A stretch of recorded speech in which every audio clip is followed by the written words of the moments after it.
എന്നെ അപ്പ അച്ഛനെ കുറിച്ച് ഞാൻ അന്വേഷിച്ചിരുന്നു. പക്ഷേ എന്നാ പുറത്തു വരാന്നറിയില്ല. அப்பா ஒரு பிரச்சனைக்காரனாണെങ്കിലും அவர் எனக்கு உதவியாയിരുന്നു.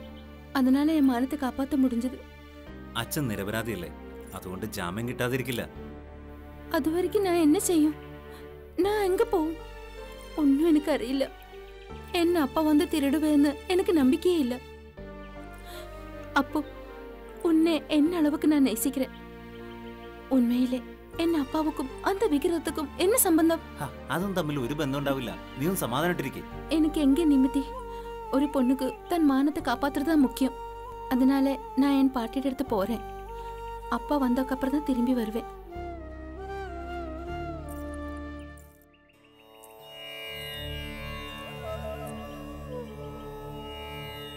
വന്നോളൂ, അകത്തേക്ക് വരൂ. വേണ്ട, ഞങ്ങളിവിടെ നിന്നോളാം സ്വാമി. എന്താ അമ്മയുടെ പ്രശ്നം? അടിയങ്ങളെ രക്ഷിക്കണം സ്വാമി. പറയൂ.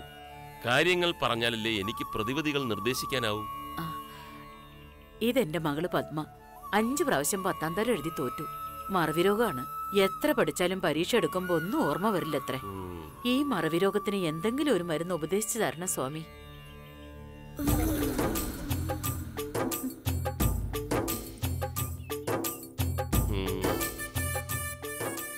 രോഗത്തിന്റെ കിടപ്പ് എനിക്ക് മനസ്സിലായി.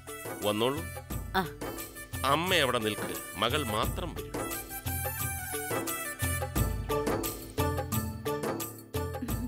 എന്താ ആളിന്റെ പേര്? സുധി.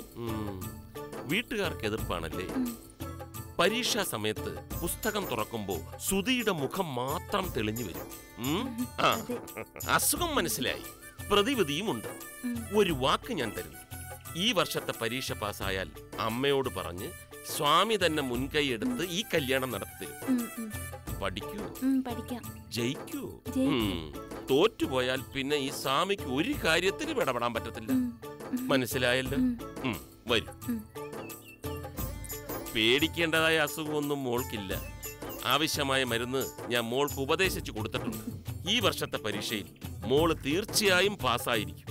എന്നിട്ട് മതി താലികെട്ട്. താലികെട്ടോ? സ്വാമിയായിട്ടോ? തെറ്റിദ്ധരിക്കണ്ട. മകളോട് തന്നെ ചോദിച്ചു മനസ്സിലായിക്കൊള്ളൂ. ചെന്നോളൂ, ചെന്നാട്ടെ. ശരി സ്വാമി.